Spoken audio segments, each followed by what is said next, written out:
ಸಂತೆಯಲ್ಲಿ ಕನ್ನಡಿಗ ಪುಸ್ತಕ, ಕನ್ನಡದಲ್ಲಿ ಉದ್ಯಮ ಹೇಗೆ, ಉದ್ಯಮ ಈಗ ಹೆಂಗೆ ನಡೀತಿದೆ, ಮುಂದೆ ಏನಾಗಬೇಕು, ಇದ್ರ ಬಗ್ಗೆ ಸಾಕಷ್ಟು ಮಾಹಿತಿಗಳನ್ನು ಒಳಗೊಂಡಿರುವಂತಹ ಪುಸ್ತಕ. ಆ ಪುಸ್ತಕವನ್ನು ಓದುಗನಾಗಿ ತಾವು ಯಾಕೆ ಓದಬೇಕು ಅಂತ ಕೇಳಲಿಕ್ಕೆ ಹೋದರೆ ಅದನ್ನು ನನ್ನ ಬಾಯಲ್ಲಿ ಕೇಳೋದಕ್ಕಿಂತ ಲೇಖಕರ ಬಾಯಲ್ಲಿ, ಹಾಗೆ ರಘು ಸರ್ ಕೈಯಲ್ಲಿ ಕೇಳಿದ್ರೆ ಒಳ್ಳೆಯದು ಅಂತ ನನ್ನ ಅನಿಸಿಕೆ. ನೇರವಾಗಿ ಮೊದಲು ಪುಸ್ತಕದ ಬಿಡುಗಡೆ ಕಾರ್ಯಕ್ರಮವನ್ನು ನೆರವೇರಿಸಿಕೊಡಿ ಅಂತ ಅತಿಥಿಗಳಲ್ಲಿ ಕೇಳ್ಕೊಳ್ತಾ ನಂತರ ಸಂವಾದಕ್ಕೆ ಹೋಗೋಣ. ಇದೀಗ ಪುಸ್ತಕ ಬಿಡುಗಡೆ, ಸಂತೆಯಲ್ಲಿ ಕನ್ನಡಿಗ.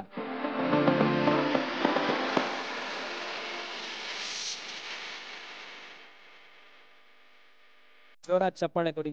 ಕನ್ನಡದ ಉದ್ಯಮಗಳ ಸುತ್ತ ಇರುವ ಒಂದು ಪುಸ್ತಕ ಸಂತೆಯಲ್ಲಿ ಕನ್ನಡಿಗ ಇಂದು ಸಾಹಿತ್ಯ ಲೋಕಕ್ಕೆ ಸೇರ್ಪಡೆ ಆಗ್ತಿದೆ.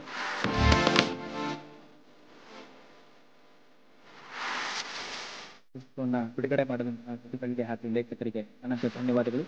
ಈ ಸಂವಾದವನ್ನ ನಡೆಸ್ಕೊಡ್ಬೇಕು ಅಂತ ಅಧ್ಯಕ್ಷರನ್ನು ಕೇಳ್ಕೊಳ್ತೀವಿ. ನಾವೆಲ್ಲ ಇವರು ನಮ್ಮ ಸಂವಾದ ಮಾಡುವಾಗ ಹೇಳ್ತೀವಿ ಹೇಗೆ ನಾವು ನಮ್ಮ ಪ್ರಯಾಣ ಇತ್ತು ಅಂತ.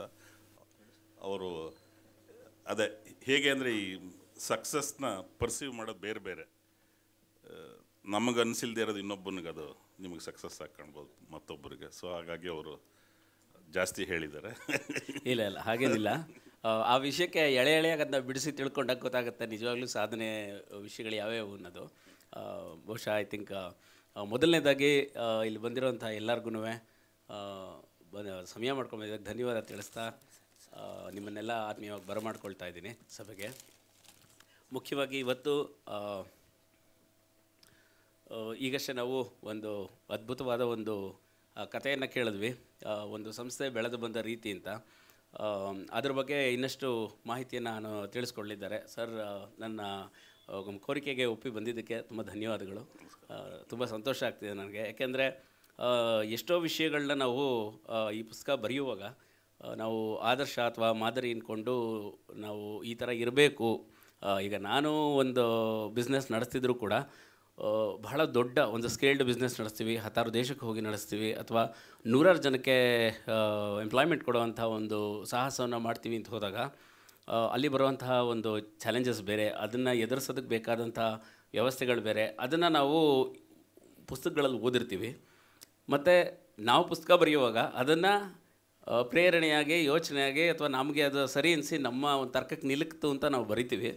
ಆದರೆ ಅದನ್ನು 3 ದಶಕಗಳ ಕಾಲ ಆಚರಣೆ ಮಾಡಿ ಬಂದಿರೋರು ಈ ಅಂದರೆ ದಿ ಬುಕ್ ರೆಪ್ರೆಸೆಂಟ್ಸ್ ಯು.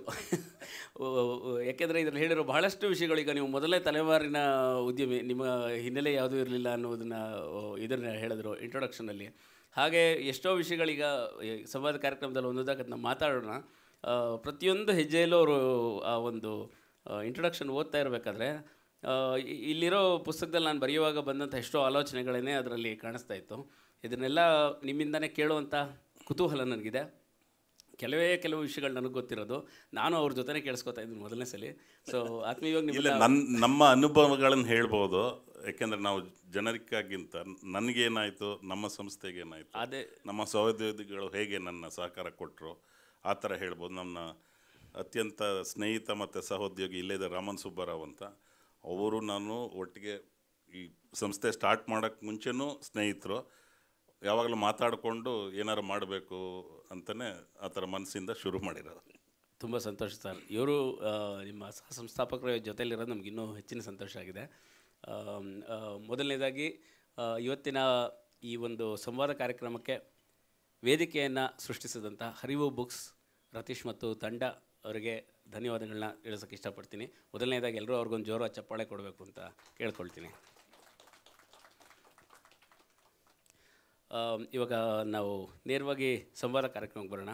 ಒಂದೇ ಒಂದು ನಿಮಿಷ ನಾನು ಒಂದು ಸ್ವಲ್ಪ ಪುಸ್ತಕದ ವಿಷಯ ಹೇಳಿ ಅಲ್ಲಿಂದ ಲಿಂಕ್ ಆಗೋಣ ಇಲ್ಲಿಗೆ. ಹೇಳಿ, ಯಾಕೆಂದರೆ ನಾನು ಓದಿಲ್ಲ ಪುಸ್ತಕ, ಹಾಗಾಗಿ ಇರಲಿ ನೀವೇ ಹೇಳಿದ್ರೆ ಒಳ್ಳೆಯದು. ಸಂತೋಷ. ಸೊ ಸಂತೆಯಲ್ಲಿ ಕನ್ನಡಿಗ ಅನ್ನೋ ಪುಸ್ತಕ ಮುಖ್ಯವಾಗಿ ಕನ್ನಡಿಗರಲ್ಲಿ ಉದ್ಯಮಶೀಲತೆಯನ್ನು ಹೆಚ್ಚಿಸುವಂತಹ ಒಂದು ಸಾಮಾಜಿಕ ವ್ಯವಸ್ಥೆ ಆಗಲಿ, ಅದಕ್ಕೆ ಪ್ರೇರಣಾತ್ಮಕವಾಗಿ ನಾವು ಏನು ಮಾಡಬೇಕು, ಒಂದು ಸಮಾಜವಾಗಿ ಇದನ್ನ ಗೆಲ್ಲೋದಕ್ಕೆ ಅನ್ನೋದನ್ನು ಚರ್ಚಿಸಿರುವಂಥದ್ದು. ಇದರಲ್ಲಿ 3 ಭಾಗಗಳನ್ನ ಮಾಡ್ಕೊಂಡಿದ್ದೀವಿ. ಮೊದಲನೇದಾಗಿ ಇತಿಹಾಸ, ಅಂದರೆ ಭಾರತದಲ್ಲಿ ಬೇರೆ ಬೇರೆ ಸಮುದಾಯಗಳು ಬಿಸ್ನೆಸ್ನಲ್ಲಿ ತೊಡಗಿದಾಗ ಅವರ ಹಿನ್ನೆಲೆ ಹೇಗಿದೆ 500 ವರ್ಷಗಳ ಇತಿಹಾಸದಲ್ಲಿ, ಕನ್ನಡಿಗರು ಆ 500 ವರ್ಷದಲ್ಲಿ ಏನಾಗಿದ್ದಾರೆ, ಬಿಸ್ನೆಸ್ನಿಂದ ಯಾಕೆ ಅಷ್ಟು ಹಿಂದೆ ಉಳಿದಿದ್ದಾರೆ. ಇವತ್ತು ಅದನ್ನು ಒಂದು ಬಿಸ್ನೆಸ್ ಅಂದ ತಕ್ಷಣ ಸಿನಾನಿಮಸ್ ಕೆಲವೊಂದು ಸಮುದಾಯಗಳ ಹೆಸರು ಬಂದುಬಿಡುತ್ತೆ, ಇಂಥ ಬಿಸ್ನೆಸ್ ಕಮ್ಯುನಿಟೀಸ್ ಅಂತ. ಆ ಥರ ಒಂದು ಕಮ್ಯುನಿಟಿಯಾಗಿ ನಾವು ಅದನ್ನು ಮಾಡೋಕ್ಕೆ ಹೋಗಿಲ್ಲ. ಅಫ್ಕೋರ್ಸ್ ನಮ್ಮಲ್ಲಿ ಬಿಸ್ನೆಸ್ ಮ್ಯಾನ್ಗಳಿಲ್ವಾ ಅಂದರೆ ತುಂಬ ಜನ ಇದೆ. ಅದ್ಭುತವಾದ ದೊಡ್ಡ ದೊಡ್ಡ ಯೂನಿಕಾರ್ನ್ಗಳು, ದೊಡ್ಡ ದೊಡ್ಡ ಸಾಧನೆ ಮಾಡಿದಂಥ ಸೂಪರ್ ಸ್ಟಾರ್ಗಳು ತುಂಬ ಜನ ಇದ್ದಾರೆ. ಆದರೆ ಸಮಾಜ ಅದಕ್ಕೆ ತುಂಬ ಒಂದು ಸಾಮಾಜಿಕ ವ್ಯವಸ್ಥೆ ಇದೆಯಾ, ಅಥವಾ ಯಾರೋ ಒಬ್ಬ ಸೂಪರ್ ಹೀರೋ ಹೋಗಿ ಸಾಧಿಸೋ ಹಾಗಿದೆಯೋ ಇವತ್ತು ಅನ್ನುವ ಕಂಪ್ಯಾರಿಸನ್ನಲ್ಲಿ ಸೂಪರ್ ಹೀರೋಗಳು ಇಂಡಿವಿಜುವಲಾಗಿ ಹೋಗಿ ಸಾಧಿಸ್ತಿದ್ರು ಕೂಡ ಆ ಒಂದು ವ್ಯವಸ್ಥೆಯೇ ಹೆಚ್ಚು ಜನರನ್ನು ಒಂದು ಅದಕ್ಕೆ ಆ ಸಾಹಸ ಮಾಡೋದಕ್ಕೆ ಬೆಂಬಲ ಕೊಡೋ ರೀತಿಯಲ್ಲಿ ವ್ಯವಸ್ಥೆ ಇದೆಯಾ ಅನ್ನುವಂಥದ್ದನ್ನು ಚರ್ಚೆ ಮಾಡಲಾಗಿದೆ. ಎರಡನೇದಾಗಿ ಬಿಸ್ನೆಸ್ ಒಳಗು ಮತ್ತು ಹೊರಗು ಆ ಭಾಗದಲ್ಲಿ ಮುಖ್ಯವಾಗಿ ಅದನ್ನೇ ನಾನು ಹೇಳಿದ್ದು.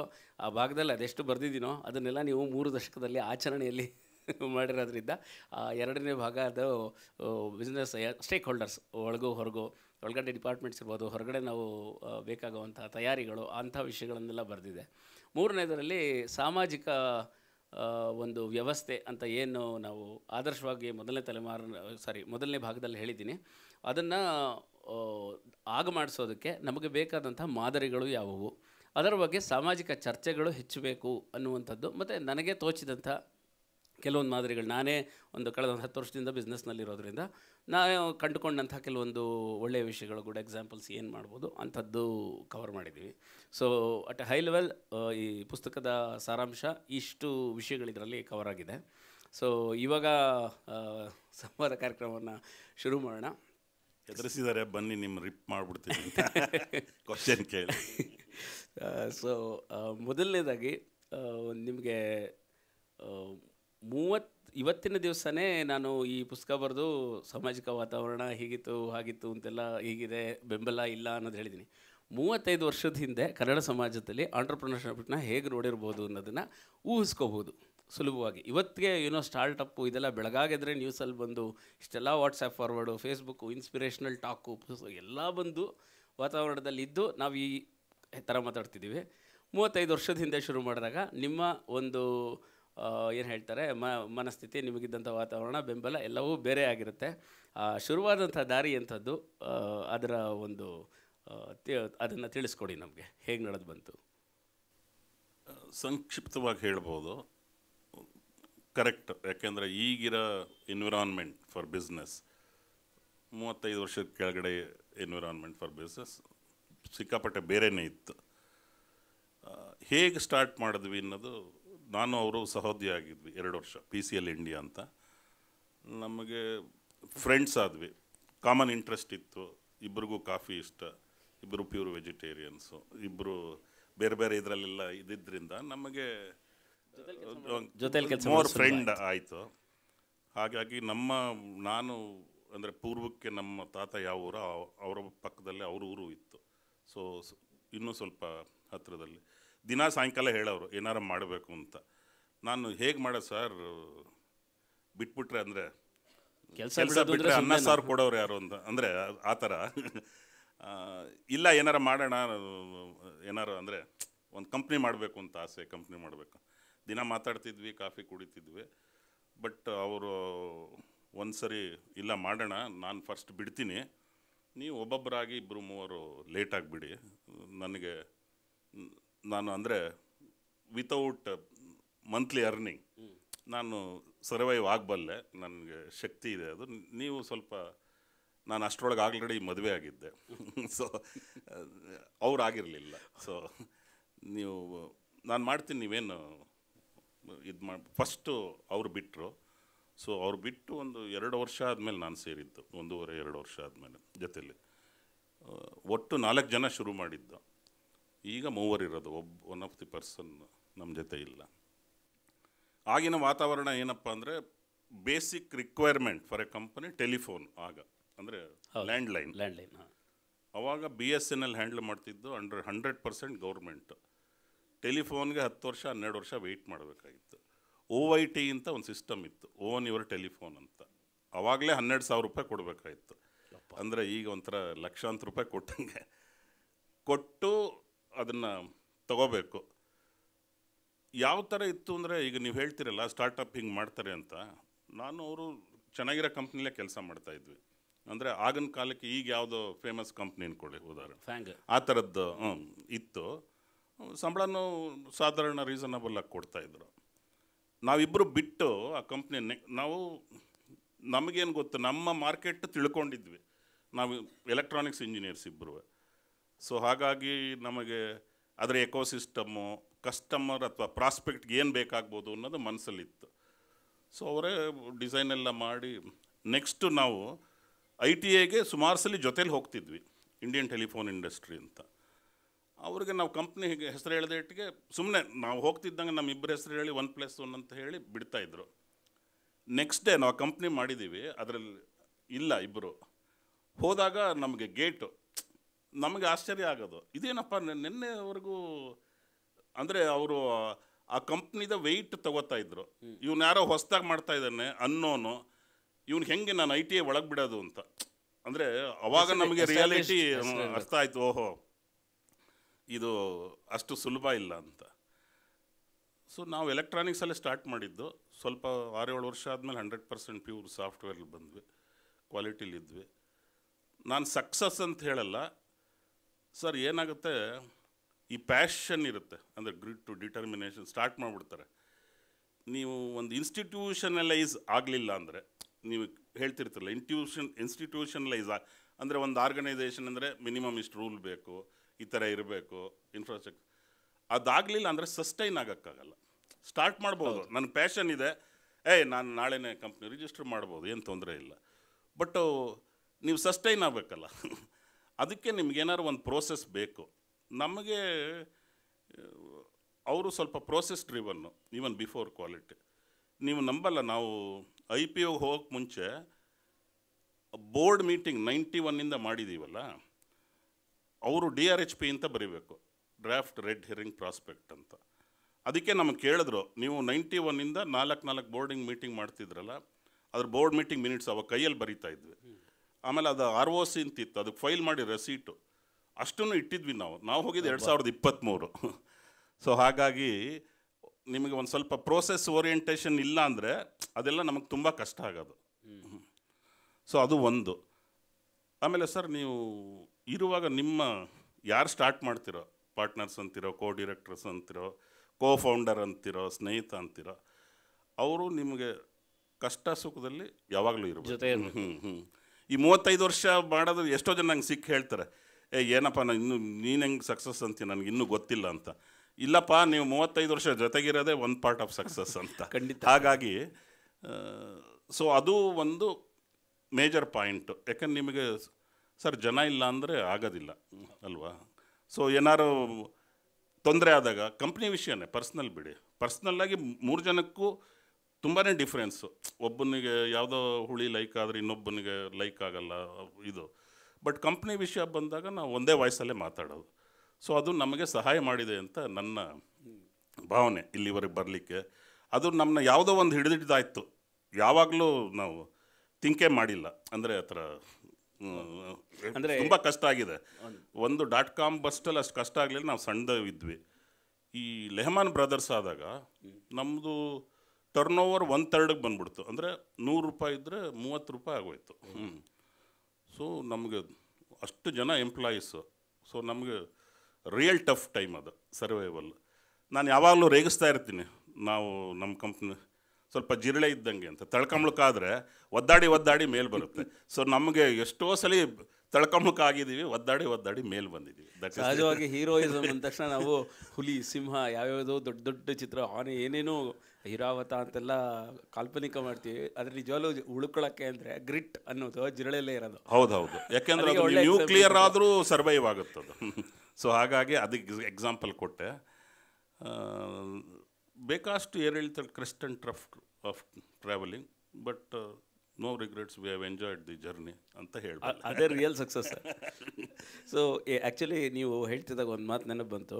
ಈ ಪುಸ್ತಕದಲ್ಲಿ 2 ಅಧ್ಯಾಯ ಬರೆಯುವಾಗ ನೀವು ಹೇಳಿದ ವಿಷಯಗಳು ನನಗೆ ಇಮಿಡಿಯೇಟ್ ಈಗ ಫ್ಲ್ಯಾಶ್ ಆಯಿತು. ಒಂದೇನು ಅಂದರೆ, ಒಂದು ಜೊತೆಗಾರರನ್ನ ಕಂಡುಕೊಳ್ಳೋದು ಹೇಗೆ, ಗುರುತಿಸ್ಕೊಳ್ಳೋದು ಹೇಗೆ, ಅಂದರೆ ನಿಮಗೆ ಬೇಕಾದಂತಹ ಎಲ್ಲ ರೀತಿಯಲ್ಲೂ ಪರ್ಫೆಕ್ಟ್ ಫಿಟ್ ಅಂತ ಅಲ್ಲದೆ ಹೋದ್ರೂ ಒಟ್ಟಾಗಿ ನಡಿಬೇಕು ಅಂದಾಗ ಒಂದಷ್ಟು ಗುಣರಕ್ಷಣೆ ಯಾವ್ದಾರ ಒಬ್ಬರು ಇಂಥದ್ದು ಸರಿಯಾಗಿ ಸಿಗಬೇಕು ಅನ್ನುವಂಥದ್ದು, ಅದು ಎಷ್ಟು ಸಕ್ಸಸ್ ಫ್ಯಾಕ್ಟರ್ ಅನ್ನುವಂಥದ್ದು. ಎರಡನೇದಾಗಿ ಈ ಒಂದು ಸ್ಯಾಲರಿ ಬೌಂಡ್ ಲೈಫ್ ಸ್ಟೈಲ್ ಅಥವಾ ಮೈಂಡ್ ಸೆಟ್ ಅನ್ನೋದೇನಿರುತ್ತೆ ಅದನ್ನು ಬಿಟ್ಟು ಹೊರಗಡೆ ಬಂದಾಗ ಅದಕ್ಕೆ ಒಂದಷ್ಟು ತಯಾರಿ ಬೇಕು. ಈಗ ನೀವು ಹೇಳಿದ್ರಲ್ಲ ಕೊಲ್ಯಾಪ್ಸ್ ಅನ್ನೋದಾಗಲಿ ಅಥವಾ ಇನ್ನೊಂದಾಗಲಿ ಏನೇ ಬಂದ್ರೂ ದೇರ್ ಇಸ್ ನೋ ಪ್ರೊಟೆಕ್ಷನ್. ಈ ಒಂದು ನೀವು ಹೇಳಿದ್ರಲ್ಲ ಈಗ 1/3ಗೆ ಬಿದ್ದು ಒಂಥರ ತುಂಬ ಕಷ್ಟ ಆಗಿದ್ದ ಸಮಯ ಇತ್ತು ಅಂತ, ಅದು ಬಹುಶಃ ಇಂಡಿವಿಜುವಲಿ ಈ ಥರ ಸಾಧಿಸ್ತೀನಿ ಅಂತ ಹೋಗೋವಂಥವ್ರಿಗೆ ಬೀಳುವ ಹೊಡೆತಗಳು ಜಾಸ್ತಿ. ಸಮುದಾಯದತ್ವಾದ ಬೆಂಬಲ ಅಥವಾ ಒಂದು ನೆಟ್ವರ್ಕ್ ಒಂದು ಇದರಲ್ಲೂ ಬಿಸ್ನೆಸ್ ಮಾಡ್ತಿರೋವಂಥವ್ರಿಗೆ ಅದರ ಒಂದು ಏನು ಹೇಳ್ತಾರೆ ಅಷ್ಟು ಭೀಕರವಾಗಿ ಹೊಡೆತ ಬೀಳೋದಿಲ್ಲ. ಸೊ ಅದನ್ನು ಸಸ್ಟೈನ್ ಮಾಡುವಂಥದ್ದು ಏನಿದೆ ಟ್ರೂ ಆಂಟ್ರಪ್ರನಲ್ ಸ್ಪಿರಿಟ್, ಅದನ್ನು ಮೆಚ್ಕೊಳ್ಳಬೇಕು. ಇಲ್ಲ, ಮೊನ್ನೆ ನಾನು ಒಂದು ಇದೇ ಥರ ಯೋಗಿನ ಮೀಟ್ ಮಾಡಿದ್ದೆ. ನಾನೇನು ಅವ್ರ ಡಿಸೈಪಲ್ ಅಲ್ಲ, ಬೇರೆ ಏನೋ ಕಾರಣದಿಂದ ಅವರು ಹೇಳ್ತಾ ಇದ್ರು, ಈ ಲೈಫು ನಿಮ್ಮ ಈ ರಿವರ್ ರಾಫ್ಟಿಂಗ್ ಮಾಡ್ತಿರಲ್ಲ ಆ ಥರ ಲೈಫ್, ಬಿಸ್ನೆಸ್ಸು ಅದೇ ಥರ ಅಂದ್ಕೊಳ್ಳಿ. ರಿವರ್ ರಾಫ್ಟಿಂಗ್ ಮಾಡುವಾಗ ನೀವು ತಿಳಿಯಾದ ನೀರು ಇದ್ಬಿಟ್ರೆ ನೀವು ಆರಾಮಾಗಿ ಹೊರಟೋಗ್ತೀರ, ಬಟ್ ಅದು ನಿಮಗೆ ಮಜಾ ಬರಲ್ಲ ಅಲ್ವಾ. ನಿಮಗೆ ಯಾವಾಗ ಅದು ಸಿಗೋದು ಅಂದರೆ ರ್ಯಾಪಿಡ್ಸ್ ಬಂದಾಗ, ಅಂದರೆ ತಿರುಗುತ್ತೆ, ನಾನು ಸತ್ತೋಗ್ಬಿಡ್ತೀನೇನೋ ಬಿದ್ದೋಗ್ಬಿಡ್ತೀನೇನೋ, ಏನು ವೇಸ್ಟ್ ಇದ್ರೂ ಗೊತ್ತಿಲ್ಲ. ಸೊ ಆ ಭಯ ಇದರಿಂದ ಆಗೋದು. ಸೊ ಈ ಬಿಸ್ನೆಸ್ಸು ತಿಳಿಯಾಗಿದ್ದರೆ ನಿಮಗೇನದು ಅಷ್ಟಾಗಲ್ಲ. ಈ ರ್ಯಾಪಿಡ್ಸ್ ಬರ್ತಾ ಇರಬೇಕು ಮಧ್ಯೆ. ಸೊ ನಾವು ಬೇಕಾಷ್ಟು ರ್ಯಾಪಿಡ್ಸ್ ನೋಡಿದ್ದೀವಿ ಬಿಸ್ನೆಸ್ಸಲ್ಲಿ, ಲೈಫಲ್ಲಿ. ಸೊ ಒಟ್ಟು ಈಗ ಕ್ಯಾನರೀಸ್ ಸಂಸ್ಥೆ ಎಷ್ಟು ದೇಶಗಳೊಂದಿಗೆ ವ್ಯವಹಾರ ಮಾಡಿ ಅಥವಾ ಬಿಸ್ನೆಸ್ ನಡೆದು ಬಂದಿದೆ ಒಟ್ಟಾರೆ? ಸರ್, ನಾವು ಮೇಜರು ಎಕ್ಸ್ಪೋರ್ಟ್ ಅಂದರೆ US, ಬೇರೆ ಕಂಟ್ರಿನೂ ಇದೆ. ಯುರೋಪಲ್ಲೂ ಕಸ್ಟಮರ್ ಇದ್ದಾರೆ, APAC ಅಂತೀವಿ ನಾವು, ಅದರಲ್ಲೂ ಕಸ್ಟಮರ್ಸ್ ಇದ್ದಾರೆ. ಹಾಂ, ಪರ್ಸೆಂಟೇಜ್ ಆಫ್ ರೆವಿನ್ಯೂ ಕಡಿಮೆ ಇರ್ಬೋದು ಈ ಕಂಟ್ರಿಗಳಿಂದ. ಇಂಡಿಯಾದಲ್ಲಿ ಇದೆ ಸ್ವಲ್ಪ, ಪ್ಲಸ್ US ಮೇಜರ್. ಓವರಾಲ್ ನಿಮಗೆ ಬಿಸ್ನೆಸ್ ಒಡನಾಟ ಅಂತ ತೊಗೊಂಡ್ರೆ ಅದು ಒಂದಾಗಲಿ 100 ಕಸ್ಟಮರ್ಸ್ ಆಗಲಿ ಬಹುಶಃ ಏನೊಂದು 10 ದೇಶದ ಜೊತೆ ಇದೆ ಸರ್, ಇದೆ. ಹಾಂ. ಸೊ ಈಗ 10 ವ್ಯವಸ್ಥೆಗಳನ್ನ ನೋಡಿದ್ರೆ, ಅಂದರೆ ಅಲ್ಲಿಯ ಕಾನೂನು ಇರ್ಬೋದು, ಕಾಂಟ್ರಾಕ್ಟ್ಸ್ ಇರ್ಬೋದು, ಅಥವಾ ಜನ ಇರ್ಬೋದು, ಕೆಲಸ ಮಾಡುವ ರೀತಿ ಇರ್ಬೋದು, ಅವೆಲ್ಲ ನೋಡಿದಾಗ ಭಾರತದ ಒಳಗೂ ಇರ್ಬೋದು, ಇಲ್ಲೂ ಸಾಕಷ್ಟು ವೈವಿಧ್ಯತೆ ಇದೆ. ಒಂದು ರಾಜ್ಯದಲ್ಲಿದ್ದಂಗೆ ಇನ್ನೊಂದು ರಾಜ್ಯದಲ್ಲಿ ಜನ ಇಲ್ಲ. ಸೊ ಭಾರತದ ಒಳಗಿರ್ಬೋದು ಅಥವಾ ಹೊರಗಿರ್ಬೋದು, ಈ ಒಂದು ಬಿಸ್ನೆಸ್ ಪಯಣದಲ್ಲಿ ಕನ್ನಡ ಸಮಾಜನ ನೋಡಿಕೊಂಡಾಗ ನಿಮಗೆ ಕಂಪ್ಯಾರಿಸನಲ್ಲಿ ತಗೊಂಡಾಗ ಏನು ಒಳ್ಳೆಯದನ್ನು ನಮ್ಮ ಸಮಾಜ ತಗೋಬೇಕು ಬೇರೆ ಕಡೆಯಿಂದ, ಅಥವಾ ನಿಮಗೇನು ಅನಿಸಿದೆ? ಒಂಥರ ನೀವು ಕನ್ನಡಿಗರಾಗಿ ಹೋಗಿ ನೋಡಿದಾಗ, ಆ ಇಂಟರ್ಫೇಸ್ ಮಾಡಿದಾಗ ನಿಮಗೇನೋ ಒಂದು ಫೀಲಿಂಗ್ ಬಂದಿರುತ್ತೆ, ಒಂದು ವ್ಯತ್ಯಾಸವೋ ಒಳ್ಳೆಯದೋ ಅಥವಾ ಈವನ್ ನೆಗೆಟಿವ್, ನಮ್ಮಲ್ಲಿ ಇದು ಚೆನ್ನಾಗಿದೆ ಅಂತಲೂ ಇರ್ಬೋದು, ವಿಚ್ ಇಸ್ ಗುಡ್. ಸೊ ಅಂಥ ನಿಮ್ಮ ಅನಿಸಿಕೆಗಳು ಯಾವ್ದಾರು ಬಂದಿದೆಯಾ? ಬೇಕಾದ ಸರ್. ಒಂದು ವೈವಿಧ್ಯತೆ ಇಂಡಿಯಾದಲ್ಲೇ ಜಾಸ್ತಿ ಇರೋದು. India is more diverse. Every 50 kilometres ನಿಮ್ಮ ಲ್ಯಾಂಗ್ವೇಜ್ ಡೈಲೆಕ್ಟ್ ಚೇಂಜ್ ಆಗುತ್ತೆ, ಊಟ ಚೇಂಜ್ ಆಗುತ್ತೆ, ಬಟ್ಟೆ ಚೇಂಜ್ ಆಗುತ್ತೆ. ಬೇರೆ ದೇಶದಲ್ಲಿ ಇಷ್ಟೊಂದು ಇಲ್ಲವೇ ಇಲ್ಲ, ತುಂಬ ಕಡಿಮೆ. ಎಸ್ಪೆಷಲಿ ವೆಸ್ಟರ್ನ್ ಕಂಟ್ರೀಸಲ್ಲೂ ನೀವು ಒಂದು ಸಿಟಿ ನೋಡಿದ್ರೆ ಇನ್ನೊಂದು ಆಲ್ಮೋಸ್ಟ್ ನೋಡೋದೇ ಬೇಕಿಲ್ಲ, ಅದೇ ಥರ ಇರುತ್ತೆ, ಅದೇ ಡೌನ್ ಟೌನ್. ಇಲ್ಲಿ ಹಾಗಲ್ಲ. ಏನು ಕಲಿಬೋದು ಅಂತಂದರೆ ಟೈಮ್ ಸೆನ್ಸು. ಅವರು 9 ಗಂಟೆ ಅಂದರೆ ದೇ ಮೀನ್ 9 o'clock. ಸೊ ಅದು ಫಸ್ಟ್ ಕಲ್ತ್ಕೋಬೋದು. ಎರಡನೇದು, ಈ ಮೀಟಿಂಗು ಇದು ಮಾಡುವಾಗ ಏನಾರೋ ಒಂದು ಔಟ್ಪುಟ್ ತೊಗೊಂಡು ಈಚೆ ಹೋಗೋದು. ಅವರು ಈಗ 1 hour ಮೀಟ್ ಮಾಡ್ತೀವಿ, ನಾನು ಹೊರಗಡೆ ಹೋದಾಗ ಏನಾರು ತೊಗೊಂಡು ಹೋಗಬೇಕು. ಅದರಿಂದ ಯಾವುದಾರ ಆಗಲಿ, ಲೆಸನ್ಸ್ ಲರ್ನ್ಟ್ ಇರ್ಬೋದು, ಬೆಸ್ಟ್ ಪ್ರಾಕ್ಟೀಸಸ್ ಅಂತ ಇದಿರ್ಬೋದು, ಅಥವಾ ಏನೋ ಡಿಸಿಷನ್ನು. ನಮ್ಮಲ್ಲಿ ಏನೂ ಆಗಲ್ಲ, ಮೀಟ್ ನೆಕ್ಸ್ಟ್ ಟೈಮ್ ಅಂತ ಹೋಗ್ತೀವಿ. ಸೊ ಅದು ನಿಮಗೆ ಡಿಲೇಗೆ ಕಾರಣ ಆಗ್ಬೋದು. ಸೊ 2 ಮೇಜರು ಕಲ್ತಿರೋದು. ಆಮೇಲೆ ಅವರು ಡಿಸಿಷನ್ನ ಒಂಥರ ಅಬೇಯನ್ಸಲ್ಲಿ ಇಡಲ್ಲ. ನಿಮಗೆ ಪ್ರಾಸ್ಪೆಕ್ಟ್ ಅಂದ್ಕೊಳ್ಳಿ, ನೀವು ಪ್ರೆಸೆಂಟೇಷನ್ ಕೊಟ್ಟಿದ್ದೀರಾ, ಪ್ರಪೋಸಲ್ ಕೊಟ್ಟಿದ್ದೀರಾ, ಹೇಳ್ತಾನೆ ನಿನಗೆ ಸಿಗುತ್ತಾ ಇಲ್ಲ. ಆಮೇಲೆ ಟರ್ಮ್ಸ್ ಅಂದರೆ ಕಾಂಟ್ರ್ಯಾಕ್ಟ್ ಬರೆದ್ರೆ ನಮ್ಮಲ್ಲಿ ಪೇಮೆಂಟ್ ಟರ್ಮ್ಸ್ ಅಂತ ಇರುತ್ತೆ. 30 days net, 45 days net, 90 days net. ಅಂದರೆ ನೀನು ಇನ್ವಾಯ್ಸ್ ಮಾಡಿದ್ಮೇಲೆ ಇಷ್ಟು ದಿನದೊಳಗೆ ಕೊಡ್ತೀನಿ ಅಂತ 99% ಕೊಡ್ತಾರೆ. ಅನ್ಲೆಸ್ ಅವ್ರಿಗೇನೋ ಅವ್ರ ಸಾಫ್ಟ್ವೇರ್ ಪ್ರಾಬ್ಲಮ್ ಆಯಿತು, ಇನ್ನೇನೊಂದು ಏನೋ ಆಯಿತು ಅಂದರೆ ಬಿಟ್ಟರೆ ವೆಂಡರ್ಸ್ಗೂ. ಸೊ ನಾವು ಕಲ್ತಿದ್ದು ನಮ್ಮದು ಸ್ಕ್ಯಾನರೀಸ್ ಕಂಪನಿ, ನಾನು ಅದನ್ನು ಹೆಮ್ಮೆಯಿಂದ ಹೇಳ್ಕೊತೀನಿ, ನಮ್ಮ vendor payment is Immaculate almost. ತುಂಬಾ ಯಾರಿಗೂ ಅಷ್ಟೊಂದು, ಯಾಕೆ ನಮಗೆ ಗೊತ್ತಲ್ಲ, ನಾನು ಒಬ್ಬ ವೆಂಡರು ಅಲ್ವಾ, ಇನ್ಯಾರಿಗೋ ಕೊಟ್ಟಾಗ. ಸೊ ನಾವು ಅನುಭವಿಸಿದ್ರೆ ನನಗೂ ಇನ್ನೊಂದು ದಿನ ಅದು ಆಗುತ್ತೆ. ನನಗೆ ಇನ್ನೂ ಪೇಮೆಂಟು ಸಿಕ್ಕಾಪಟ್ಟೆ ರಿಸೀವಬಲ್ಸು ಚಾಲೆಂಜ್ ಇದ್ದೇ ಇದೆ. ಹಾಂ, ಬಟ್ ನಮ್ಗೆ ಅದು ಗೊತ್ತಿರೋದ್ರಿಂದ ನಾವು ಆದಷ್ಟು ಪೇಮೆಂಟು ವೆಂಡರ್ಗೆ ಚೆನ್ನಾಗೇ ಮಾಡ್ತೀವಿ. ಅಂದರೆ ಅದು ನನಗೆ ಗೊತ್ತಿಲ್ಲ, ಇಲ್ಲಿ ಇರೋರಲ್ಲಿ ಬಿಸ್ನೆಸ್ಸಲ್ಲಿ ಯಾರು ಇದ್ದೀರಾ? ಸುಮ್ಮನೆ ಒಂದು ಪ್ರಶ್ನೆ. ಹಾಂ, ಸೊ ಅಪ್ಸ್ಟ್ರೀಮ್ ಡೌನ್ ಸ್ಟ್ರೀಮ್ ಇದ್ದೇ ಇದೆ. ನಮಗೆ ನಮ್ಮ ಮೇಲೆ ಪೇಮೆಂಟ್ ಕೊಡಬೇಕಾದರೂ ಒಂದಷ್ಟು ಜನ ಇರ್ತಾರೆ, ನಮ್ಮ ಕೆಳಗೆ ಪೇಮೆಂಟ್ ತೊಗೋಬೇಕಾಗಿರೋರು. ನಮಗೆ ಏನೇ ಪ್ರೆಷರ್ ಬಂದರೂ ಅದನ್ನ ಸಪ್ರೆಸ್ ಮಾಡಿ ನಮ್ಮ ಡೌನ್ ಸ್ಟ್ರೀಮ್ ಇರೋರಿಗೆ ಪೇಮೆಂಟ್ ರಿಲೀಸ್ ಮಾಡೋದಿದೆಯಲ್ಲ, ಅಥವಾ ಒಂದು ಮಂತ್ ಆನ್ ಮಂತ್ ಯಾವುದು ಉಳಿಸ್ಕೊಳ್ಳೋದು ಅಷ್ಟು ಜನರಿಗೆ ಸ್ಯಾಲ್ರಿ ಕೊಡೋದಿದೆಯಲ್ಲ, ಅದು ಎಷ್ಟು ದೊಡ್ಡ ಅಚೀವ್ಮೆಂಟ್. ಅವರು ತುಂಬ ಹಗುರವಾಗಿ ಹೇಳ್ತಿದ್ದಾರೆ ಅದನ್ನು. ಅವರು ಹೇಳಿದ್ದು ತುಂಬ ಒಂಥರ ಇದೆಲ್ಲ ಏನು ಅಚೀವ್ಮೆಂಟ್ ಅನ್ನೋ ಥರನೇ ಅವರು ಮಾತಾಡಿದ್ರು ಅಷ್ಟು ಸುಲಭ ಅಲ್ಲ. ಎಷ್ಟೋ ಕಂಪನೀಸಿಂದ ಪೇಮೆಂಟ್ಸ್ ಬರ್ದೇ ಒದ್ದಾಡಿ, in fact to speak a different language, ನಾವು ಆ ಥರ ವಸೂಲಿ ಮಾಡೋದು ಅಂತಾರಲ್ಲ, ಗಲಾಟೆ ಮಾಡೋವಂಥ ಸಂಸ್ಥೆಗೆಲ್ಲ ಹೊರಟೋಗ್ತಾರೆ. I mean I am not even talking about ಚಿಕ್ಕ ಪುಟ್ಟ ರೋಡ್ ಸೈಡ್ ವೆಂಡರ್ಸ್ ಬಗ್ಗೆ ಮಾತಾಡ್ತಾ ಇಲ್ಲ, ಬಟ್ ಈವನ್ ಕಾರ್ಪೊರೇಟ್ ವ್ಯವಸ್ಥೆಗಳಲ್ಲೂ ದೊಡ್ಡ ದೊಡ್ಡ ಸಂಸ್ಥೆಗಳಲ್ಲೂ ಎಷ್ಟೋ ಕಡೆ ಪೇಮೆಂಟ್ಸ್ನ ಆನ್ ಟೈಮ್ ಮಾಡೋವಂಥದ್ದಾಗಲಿ, ಅಥವಾ ವೆಂಡರ್ ಎಕೋಸಿಸ್ಟಮ್ನ ಒಂದು ಒಂದು ಚೆನ್ನಾಗಿ ಟ್ರೀಟ್ ಮಾಡೋವಂಥ ಕಲ್ಚರು ಎಲ್ಲ ಕಡೆ ಇರೋಲ್ಲ.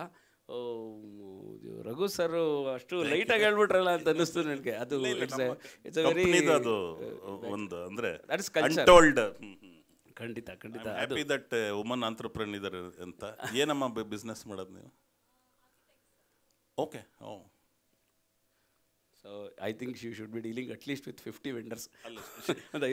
ಅವರಿಗೆ ಡೆಫಿನೆಟ್ ಆಗಿ ಗೊತ್ತಿರುತ್ತೆ payment pain. Okay, sure. So ಕಾರ್ಯಕ್ರಮದ ಮುಂದಿನ ಭಾಗದಲ್ಲಿ ಇವಾಗ ನನಗೆ ಇನ್ನೊಂದು ಇಂಪಾರ್ಟೆಂಟ್ ಕ್ವಶನ್ ಏನಂದರೆ, ಇವಾಗ ಈಗ ನಡೆದು ಬಂದ ದಾರಿನಲ್ಲಿ ನೀವು ಎಷ್ಟೊಂದು ತೊಡಕುಗಳನ್ನು ಎದುರಿಸಿದ್ರಿ, ಅಥವಾ ಹಲವಾರು ಬೇರೆ ಬೇರೆ ವ್ಯವಸ್ಥೆಗಳಲ್ಲಿ ನೀವು ಗೆದ್ದು ಬಂದು ಒಂದು ನಿಮ್ಮ ನೆಲೆಯನ್ನು ಉಳಿಸ್ಕೊಳ್ಳೋದಕ್ಕೆ, ನಾನು ಆ್ಯಕ್ಚುಲಿ ಹೇಳಬೇಕು ಅಂದರೆ ಈ ಫೇಲ್ ಫಾಸ್ಟ್ ಅಂತನೋ ಅಥವಾ ಬೇರೆ ಎಷ್ಟೊಂದು ಈಗ ಬಂದಿರೋ ಫಿಲಾಸಫಿಗಳಲ್ಲಿ ಸ್ಟಾರ್ಟಪ್ ಶುರುವಾದವೆಲ್ಲ ಒಂದು 2 ವರ್ಷದಲ್ಲಿ 99% ಎಲ್ಲವೂ ಮುಚ್ಚೋಗುತ್ತವೆ. ಸೊ ಸಸ್ಟೈನಬಲ್ ಬಿಸ್ನೆಸ್ಸಸ್ ಬೇಕು ಅನ್ನುವಾಗ ಒಂದು ಉದಾಹರಣೆ ಕೊಟ್ಟಿದ್ದೀನಿ ಪುಸ್ತಕದಲ್ಲಿ. ಅದೇನು ಅಂದರೆ, ನಮಗೆ ಬೇಗ ಒಂದು ದೀಪದ ಹುಳು ಥರ ಬಂದು ಹೋಗೋ, ಪಟಾಕಿ ಥರ ಸಿಡಿಯೋ ಅಂಥದ್ದಲ್ಲ, ದೀಪದ ಥರ ಉರಿಯೋವಂಥ ಸಂಸ್ಥೆಗಳು ಬೇಕು ತುಂಬ ವರ್ಷ ಅಂತ. ಅಂಥ ಒಂದು ವ್ಯವಸ್ಥೆನ ಕಟ್ಟೋದು ಅಂದರೆ, ತುಂಬ ಜನ ಅದು ಬಿಸ್ನೆಸ್ ಅಂದ ತಕ್ಷಣ ತುಂಬ is a romantic outfit to it, but it's actually grunt. ಅದು ಅಷ್ಟು ಸುಲಭ ಅಲ್ಲ. ಸೊ ಒಂದು ತಪಸ್ಸಿಗೆ ಹೋಲಿಕೆ ಮಾಡಿದ್ದೀನಿ ಅದನ್ನು, ಅದಷ್ಟು ಸುಲಭ ಅಲ್ಲ ಅಂತ. ಇವಾಗ ಈಗ ನಡೆದು ಬಂದ ದಾರಿಯಲ್ಲಿ ಇಷ್ಟು ವರ್ಷ ನೀವು 35 ವರ್ಷ ಒಂದು ಕನಸಿನ ಬೆನ್ನಟ್ಟಿ ಅದನ್ನು ನಂಬಿ ಅದಕ್ಕೆ ಬದ್ಧರಾಗಿ ನಿಂತ್ಕೊಂಡಿದ್ದೀರಿ ಅಂದಾಗ, ಇವತ್ತಿನ ಹೊಸ ತಲೆಮಾರು ಈಗ ಶುರು ಮಾಡ್ತಿರೋವಂಥ ಬಿಸ್ನೆಸ್ ಮ್ಯಾನ್ಗಳಿಗೆ, ಬಿಸ್ನೆಸ್ ಕೈ ಹಿಡ್ತಿರೋವಂಥವ್ರು ಎಷ್ಟೊಂದು ಜನ ಏನೇನೋ ಆಲೋಚನೆಗಳು ಇಟ್ಕೊಂಡು ಬರ್ತಾರೆ, ಏನು ಸಂದೇಶ ಕೊಡೋಕ್ಕೆ ಇಷ್ಟಪಡ್ತೀರಿ? ಅಲ್ಲ, ನಮಗೇನಾಯಿತು, ಯಾತಕ್ಕೆ ಈ ರೀಸನಬಲಿ 35 ವರ್ಷದಿಂದ ಸ್ಟಿಲ್ ಓಡಾವರ್ಜಿಲ್ಲ ಅಂತ ಹೇಳ್ತೀನಿ. ಅದನ್ನು ಅವರು ಏನಾಗುತ್ತೆ, ಒಂದೊಂದ್ಸಲಿ what works for somebody may not work for you ಅಲ್ವಾ. ಹಾಗಾಗಿ ನನಗೆ talent acquisition and retention very important. ಯಾಕೆಂದರೆ ಅವರು ನಿಮಗೆ ಬೇಕು. ಅಕ್ವಿಸಿಷನ್ ಆಯಿತು, ಅವನನ್ನು ರಿಟೈನ್ ಅವ್ರಿಗೆ ಗೊತ್ತಿರುತ್ತೆ. ಎಸ್ಪೆಷಲಿ ಆರ್ಕಿಟೆಕ್ಚರಲ್ಲಿ 1 ವರ್ಷದ ಮೇಲೆ ಆಲ್ಮೋಸ್ಟ್ ಯಾರೂ ಇರೋದೇ ಇಲ್ಲ. ಅವ್ರು ತಗೋತಾರೆ, ಟ್ರೈನ್ ಮಾಡ್ತಾರೆ. ಎಕ್ಸ್ಟ್ರೀಮ್ಲಿ ಕಾಂಪ್ಲೆಕ್ಸ್, ಹೆಚ್ಚು ಕಡಿಮೆ IT-ಗಿಂತ ಕಾಂಪ್ಲೆಕ್ಸ್ ಅವ್ರದ್ದು ಆರ್ಕಿಟೆಕ್ಚರ್ ಆ ರಿಟೆನ್ಷನ್ನಲ್ಲಿ. ಸೊ ನಮ್ಮದ್ರಲ್ಲೂ ಹಾಗೆ ತಾನೆ. IT-ಲಿ ನೀವು ಅವ್ನಿಗೆ ಏನೂ ಗೊತ್ತಿರಲ್ಲ, 2 ವರ್ಷ ಆದಮೇಲೆ ಸಂಬಡಿ ರೆಡಿ ಟು ಪೇ, ಸಿಕ್ಕಾಪಟ್ಟೆ ಜಾಸ್ತಿ ಕೊಡೋಕ್ಕೆ ರೆಡಿ ಇರ್ತಾರೆ. ಹೇಗೆ ಹಿಡ್ಕೋತೀರ ಅವನು? ಸರ್ ನಾನು ಇದೇನೇ ಮಾಡೋದು, ನನಗೆ ಇಲ್ಲಿ 100 ರೂಪೀಸ್ ಬರ್ತಿದೆ, ಅಲ್ಲಿ 150 ಅಂದಾಗ. ಸೊ ನೀವು ಬೇರೆ ಥರ ಅಟ್ರಾಕ್ಟ್ ಮಾಡಬೇಕು. ಒಂದು ಮನಿ ಇಂಪಾರ್ಟೆಂಟ್, ದುಡ್ಡು ಇಲ್ಲದೇ ಏನು ನಡೆಯಲ್ಲ ಅಲ್ವಾ. ಇನ್ನೊಂದು ಒಂದು ಕಲ್ಚರ್, ಈಗ ನಮ್ಮದೇ every company has A culture. So ಆ ಕಲ್ಚರ್ನ ಬಿಲ್ಡ್ ಮಾಡಬೇಕು ಯಾವುದೇ ಸ್ಟಾರ್ಟಪ್ ಆಗಲಿ. ಈಗ ನೋಡಿ, ನಮ್ಮಲ್ಲಿ ನಾನು ಎಕ್ಸಾಂಪಲ್ ಕೊಡ್ತೀನಿ. 25 ವರ್ಷ ಕೆಲಸ ಮಾಡಿರೋರೆ 3-4 ಜನ ಇದ್ದಾರೆ, 25 ಇಯರ್ಸ್ ಅಂದರೆ ನಾವು ಸ್ಟಾರ್ಟ್ ಮಾಡಿದಾಗ ಸಣ್ಣ ಇತ್ತು ತಾನೆ. IT-ಲಿ ಅವ್ರಿಗೆ ರೆಡ್ ಕಾರ್ಪೆಟ್ ವೆಲ್ಕಮ್ ಇತ್ತು, ಯಾವಾಗ ಹೋದರೂ 3 times ಸ್ಯಾಲ್ರಿ ಕೊಡ್ತಾಯಿದ್ರು. 15 ವರ್ಷದವ್ರೇ ಒಂದು 15-20 ಜನ ಇದ್ದಾರೆ. 10 ವರ್ಷದವರು 5 ವರ್ಷದವ್ರು ಮೊನ್ನೆ ಲಿಸ್ಟ್ ತೋರಿಸ್ತಾ ಇದ್ರು. ಅಷ್ಟು ಅಂದರೆ ನಾವು ಈ ಆಲ್ಯಾಂಡ್ಸ್ ಮೀಟ್ ಅಂತ ಮಾಡ್ತೀವಿ, ಅಷ್ಟೊಂದು ನಮಗೆ ಆಶ್ಚರ್ಯ. ಅವರು ರಾಮನ್ ಹೇಳ್ತಿದ್ರಲ್ಲ, ಥಿಂಕ್ ಮಾಡಬೇಕು, ಯಾಕೆ ಇವರು ಸ್ಟೇ ಮಾಡ್ತಾರೆ ನಮ್ಮ ಹತ್ರ. ಈಗ ನಿಮ್ಮ ಹತ್ರ ಸ್ಟೇ ಮಾಡ್ತೀರಿ, ನನಗೇನೋ ನಿಮ್ಮಿಂದ ಲೈಕ್ ಆಗಬೇಕಲ್ವಾ. ಸೊ ಆ ಥರದ್ದು ಬಿಲ್ಡ್ ಮಾಡಿ, ಯಾವುದು ಅಂತ ಗೊತ್ತಿಲ್ಲ ನಿಮ್ಗೆ.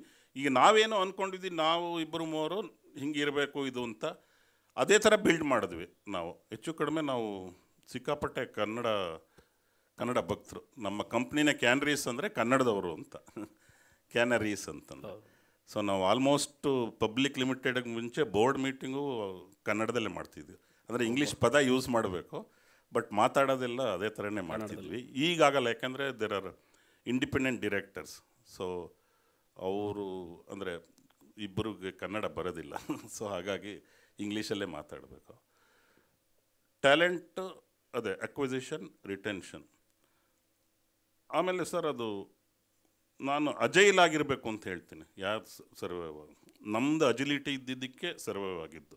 ಏನು ಅಜಿಲಿಟಿ ಅಂದರೆ, ಈ ಬೈಕ್ ನೀವು ಆರಾಮಾಗಿ ಹೊರಟೋಗ್ತೀರ, ಕಾರಲ್ಲಿ ಸ್ವಲ್ಪ ಟೈಮ್ ಆಗುತ್ತೆ, ಬಟ್ ಕಾರಲ್ಲಿ ಸೇಫು, ಬೀಳಲ್ಲ ಎಲ್ಲ. ಇದು ಬೀಳೋ ಸಾಧ್ಯತೆ ಜಾಸ್ತಿ ಟೂ ವೀಲರ್, ಅಥವಾ ಯಾರೋ ಪಕ್ಕದಲ್ಲಿ ಹೋದರೆ ಹಾರಿಸ್ಕೊಂಡು ಹೋಗ್ಬೋದು ಮಳೆ ಇದ್ದರೆ.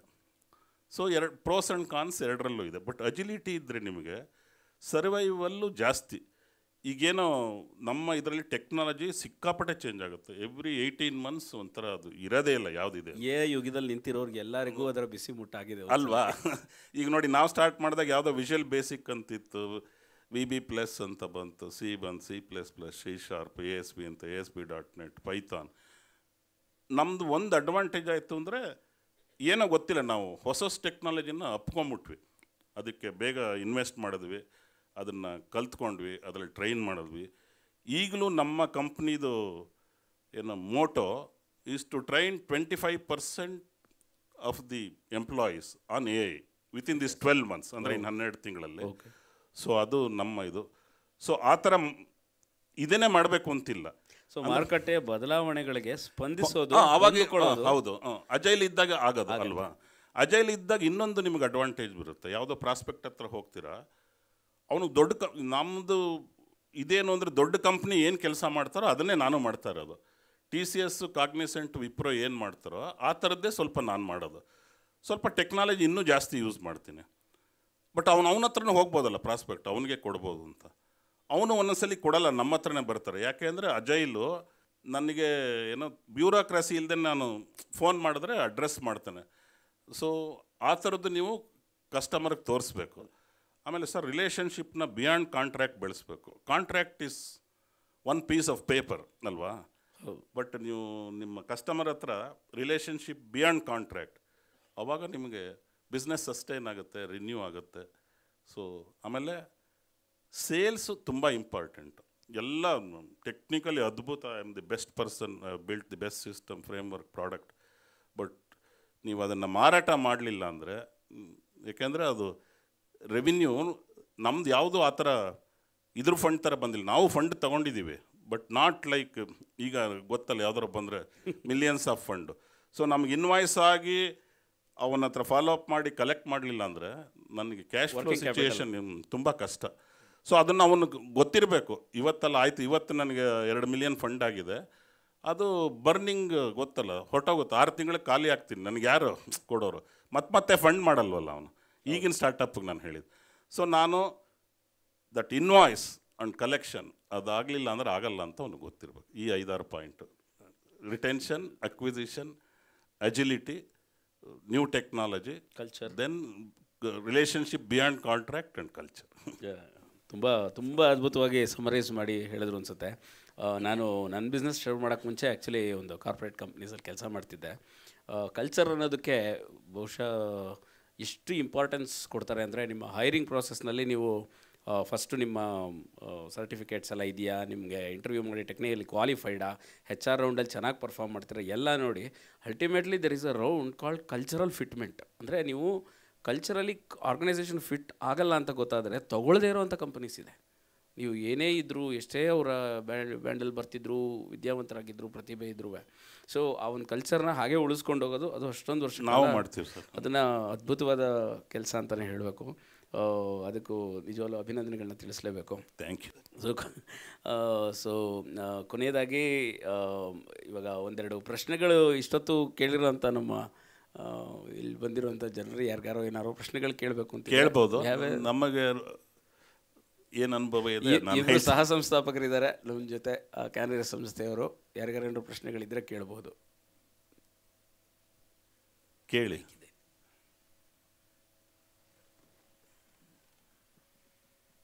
For example, there is no, let me say in simple word only, activate ಆಗ್ತಲ್ಲ. let's say for example ideas ಇರುತ್ತೆ, discussions ಆಗುತ್ತೆ, but we never go ahead. And also in case of downfalls ನೀವು ಹೆಂಗೆ ಅದನ್ನು ಮ್ಯಾನೇಜ್ ಮಾಡಿದ್ರಿ after going ahead? ಇನ್ downfall ಆದರೆ ಅಥವಾ ಆದಾಗ? So ಇದು typical I got the question. ನಾಳೆ ಮಾಡೋಣ ಬೇಡ ಮತ್ತೆ ಹೋಗೋದು ಸರ್, ಅದಕ್ಕೆ ಡಿಸೈಡ್ ಮಾಡಲೇಬೇಕು. ನೀವು ಒಬ್ಬರೇ ಮಾಡ್ತಾ ಇದ್ದೀರಾ, ನಿಮ್ಮ 3-4 ಜನ ಸ್ನೇಹಿತರು ಇದ್ದಾರಾ ಈ ಇದರಲ್ಲಿ? ಒಂದು 2-3 ಜನ ಇದ್ದಾರೆ. ಓಕೆ. ಸೊ ಅವರು ಅದೇ trust on the other person ಇರಬೇಕು. ಅವಾಗ ಯಾವತ್ತೋ ಒಂದಿನ ಸ್ಟಾರ್ಟ್ ಮಾಡ್ಬೋದು. ಇಲ್ಲಾಂದ್ರೆ ಹೇಳಿದ್ರೆ ನಮಗೆ ಒಂದು ಅಡ್ವಾಂಟೇಜ್ ಆಗಿದ್ದು, ಹೀ ಟುಕ್ ದ ಲೀಡ್. ನೀವು ನಾನು ಮ್ಯಾನೇಜ್ ಮಾಡ್ತೀನಿ ಕಪಲ್ ಆಫ್ ಇಯರ್ಸು, ನಾನು ಫಸ್ಟ್ ಬಿಡ್ತೀನಿ, ನೀವು ಆಮೇಲೆ ಬನ್ನಿ ಅಂತ. ಸೊ ನಮಗೆ ಒಂಥರ ಇದು ಸಿಕ್ದಂಗೆ ಆಯಿತು. ಈಗ ಹೇಗೆ ಅಂದರೆ ಅದೇ ship is very safe at the harbour ಅಲ್ವಾ, but it is not built to be that, it has to face rough sea. So ಅವ್ರು ರಫ್ ಸಿ ಅವರು ನಾನು ಹೋಗಿರ್ತೀನಿ ಅಂತ ಫಸ್ಟು ಇದು ಮಾಡಿದ್ರು, ಆಮೇಲೆ ನಾವು ಜಂಪ್ ಮಾಡಿದ್ವಿ. ಸೊ ಅದು ಬರಬೇಕು. ಎರಡನೇದು, ಹೇಗೆ ನೀವು ಕಷ್ಟದ ಸಮಯನ ಅಥವಾ ಕಷ್ಟವಾದ ಏನು ಸಿಚುಯೇಷನ್ ಹ್ಯಾಂಡಲ್ ಮಾಡ್ತೀನಿ ಅದು ಈಚ್ ಪರ್ಸನ್ಗೆ ಡಿಫ್ರೆನ್ಸ್ ಇರುತ್ತೆ. ಬಟ್ ನೀವು ಮನಸ್ಸಿದ್ರೆ ಮಾಡ್ಬೋದು. ಯಾಕೆ ಆಗಲ್ಲ ಅಂತ ಅಂದರೆ, ಏನು ಕಷ್ಟದ ಸಮಯ ಬರ್ಬೋದು. ಒಂದು ಹೈಯೆಸ್ಟ್ ಬರೋದು ಫಿನಾನ್ಷಿಯಲ್ ಅಲ್ವಾ, ನಮಗೆ ಬಂದಿದೆ ಆ ಥರ. ಏನು 6 ತಿಂಗಳು ಕಂಪ್ನಿಯಿಂದ ಸಂಬಳನೇ ತೊಗೊಳಕ್ಕಾಗದೆ ಸ್ಥಿತಿನೂ ಇದೆ. ಸೊ ಹೇಗೆ ಮ್ಯಾನೇಜ್ ಮಾಡೋದು? ಇವರು ಒಂದು ಮಾತು ಹೇಳ್ತಾಯಿದ್ರು, ಏನಾರು ಒಂದು ಏನೋ ಮೈ ಕಿಚನ್ ವಿಲ್ ರನ್ ಎನಿವೇ ಅನ್ನೋ ಥರ ಸ್ಥಿತಿ ಮಾಡ್ಕೊಂಡು ಮಾಡ್ತೀರಾ, ಅದು ಕಷ್ಟ. ಅದಾಗೋಷ್ಟು ನಿಮಗೆ ಗೊತ್ತಿಲ್ವಲ್ಲ. ಲೇಟ್ ಆದರೆ, ಹೆಂಗಾದರೆ ಸ್ವಲ್ಪ ರಿಸ್ಕ್ ಎಬಿಲಿಟಿ ಜಾಸ್ತಿ ಇರುತ್ತೆ, ತಗೊಳ್ಳೋ ಎಬಿಲಿಟಿ. ಸೊ ಈಗ ಏನು ಅಂದರೆ, ಏನು ಯೋಚನೆ ಮಾಡದೆ ಮಾಡ್ತಾರೆ, ಅದೇ ಆ ಸಸ್ಟೈನಿಂಗ್ ಎಬಿಲಿಟಿ ಬಿಲ್ಡ್ ಮಾಡ್ಕೊಂಡಿರಲ್ಲ, ಅದು ಕಷ್ಟ ಆಗುತ್ತೆ. ಸೊ ನೀವು ಯಾವುದು ಹೇಗೆ ಅಂತ ಗೊತ್ತಿಲ್ಲ, you have to take the first step, that breaking the ice ಆಗಲೇಬೇಕು. ಈ sustainment and maintaining the tough period you will learn on the way. ಈಗ ಗೊತ್ತಿಲ್ವಲ್ಲ ನಿಮ್ಗೆ ಏನು ಸಿಚುಯೇಷನ್ ಬರುತ್ತೆ ಅಂತ, ನೀವು ಟ್ರಾವೆಲ್ಸ್ ಮಾಡಿದ್ರೇ ಗೊತ್ತಾಗೋದು. ರಾಮನ್, ನೀವೇನಾದ್ರು ಹೇಳಕ್ಕೆ ಬಯಸ್ತೀರಾ ಇದ್ರ ಬಗ್ಗೆ? Raman very good ಆರೇಟರ್ actually. ವರ್ಷದಿಂದ ನಿಮ್ಗೆ ಇದ್ದಿರ್ಬೋದು, ಅಥವಾ ಇಲ್ಲದ್ರಿಂದ ಆಚೆ ಬಂದ್ರಿ. ಇಂಜಿನಿಯರಿಂಗ್ ಮಾಡಿದಾಗ ನಾನು BMS ಕಾಲೇಜಲ್ಲಿ ಎಲೆಕ್ಟ್ರಾನಿಕ್ಸ್ ಇಂಜಿನಿಯರಿಂಗ್ ಮಾಡಿದ್ದು. ನಮ್ಮದೇ first batch micro processor introduce ಮಾಡಿದ್ದು. ಓಕೆ. ಸೊ ಅದೊಂಥರ ಅದರಿಂದ ಒಂಥರ ಆಸಕ್ತಿ ಬಂತು, ಈ ಮೈಕ್ರೋ ಪ್ರೊಸೆಸರ್ ಏನೋ ಇದೆ, ಇದರಲ್ಲಿ ಏನೋ ಸಾಧಿಸ್ಬೋದು ಅಂಥೇಳಿ.